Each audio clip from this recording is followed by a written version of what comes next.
They're at it again. The World Economic Forum, or WEF, a private event that takes place once a year in Davos, Switzerland, is an independent international organization committed to improving the state of the world by engaging business, political, academic, and other leaders of society to shape global, regional, and industry agendas. The world's super-rich individuals fly in on their private jets to the WEF, which is transformed into the most highly guarded non-military facility on the globe. But as the World Economic Forum just ended, things are already going south. To begin with, the whole purpose of the World Economic Forum is to globalize and centralize power, to shift power away from the general public and into the hands of fewer people as quickly as possible, and to transform the world into something that better suits them. Hi, allow me to welcome you to another video of Finance Sense. We cover all the latest trends in the financial markets and the economy. Make sure to leave a like, subscribe if you're new to our channel, and turn on the notification bell to keep posted. With that being said, let's start. In the Swiss Alps, Davos is a tranquil but extremely expensive and prominent village that is frequently visited by skiers and everybody else with more than enough money to rent a beautiful cabin. Every year, however, Davos is converted into the most highly fortified and guarded non-military facility in the globe, as every member of the wealthy elite comes in on their private jets to attend the World Economic Forum. These experts gather to deliberate and find solutions for the world's problems. But as is the case every single year, the World Economic Forum inadvertently discloses something that they had no intention of doing, and this time around is no different. The issue now is that we're actively listening to what they have to say, and the situation is beginning to take on a far more menacing tone. It's now clear what their strategy is all about. Currently, the WEF appears to be a random NGO determined to make history.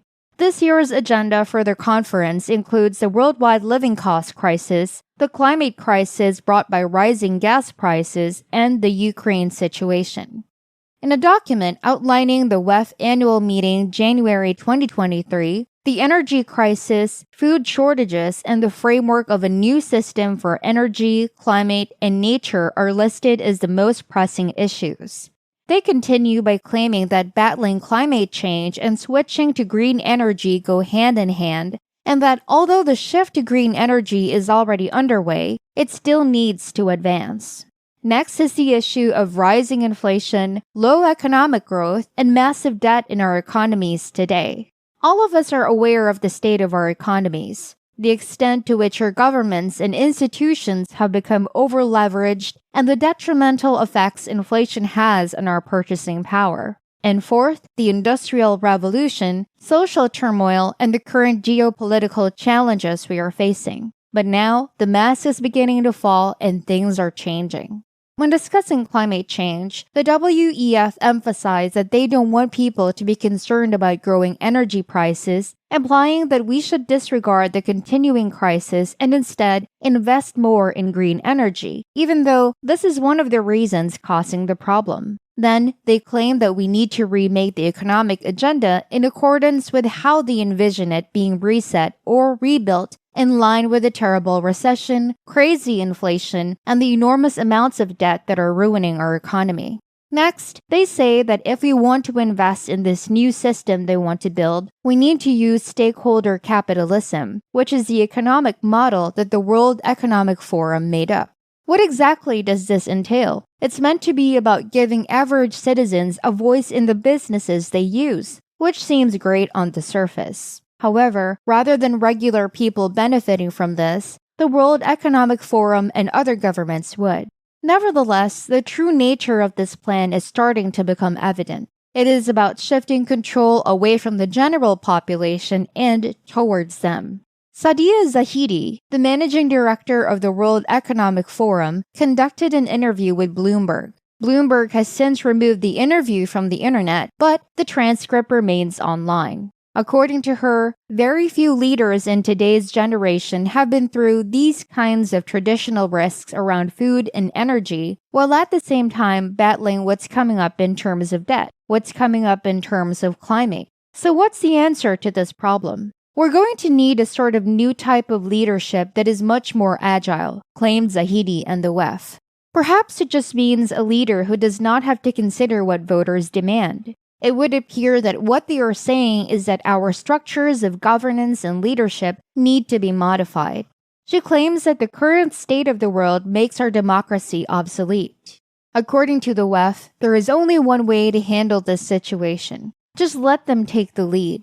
But what exactly is the alleged World Economic Forum master plan? This whole thing was kicked off by the pandemic and subsequent lockdowns, which put our economies on a collision course with one another. While nobody was truly working or producing the money necessary to move our world forward, we spent trillions of dollars just to keep things running smoothly. All of this was paid for by insane money printing. And when you print 3 times as much money as an economy can support, inflation rises.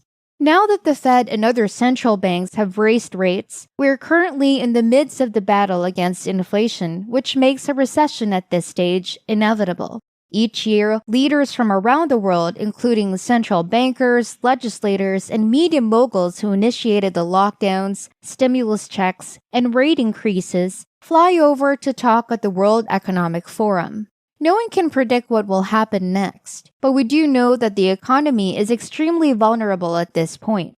Businesses will fail, jobs will disappear, houses will be taken from their owners, and the government will step in to attempt to spend its way out of this problem by turning on the money printers once more. However, quantitative easing has been less and less successful with each use.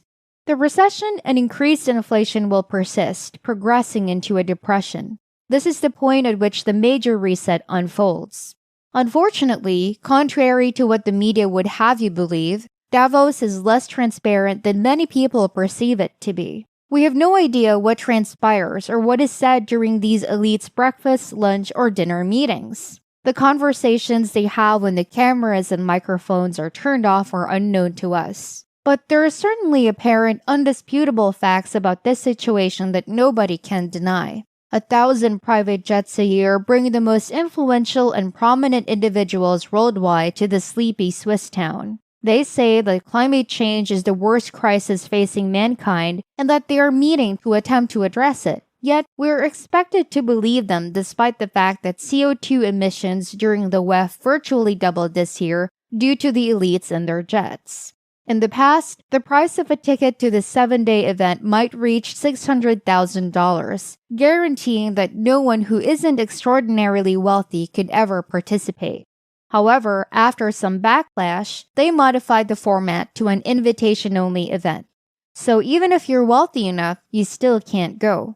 These international elites gather and converse with one another within closed doors, only disclosing to us what they want to share. Political rivals meant to provide us alternatives in our democracy frequently act as if they were good friends.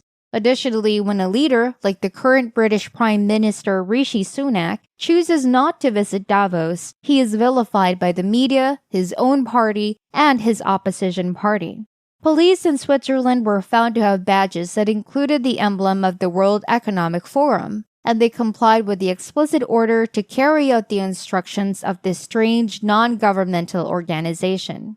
Every year, legacy media sites publish hundreds of fat articles clarifying the story and stating that, although Swiss police indeed wear special badges that read World Economic Forum Police, that doesn't indicate anything ominous. Davos has a security force of 5,000 military and police, and entry is regulated by fingerprint scan. Nobody truly knows the origins or the significance of the World Economic Forum. We also don't fully know Klaus Schwab, the leader of the WEF, or how he got to be in charge of this enormous worldwide organization. Members of the World Economic Forum are not appointed to their positions of authority and thus do not answer to the electorates of any of the countries in which they operate. Nevertheless, all of our political leaders gather here to discuss policies. Their voters have no say whatsoever in whether they attend or not.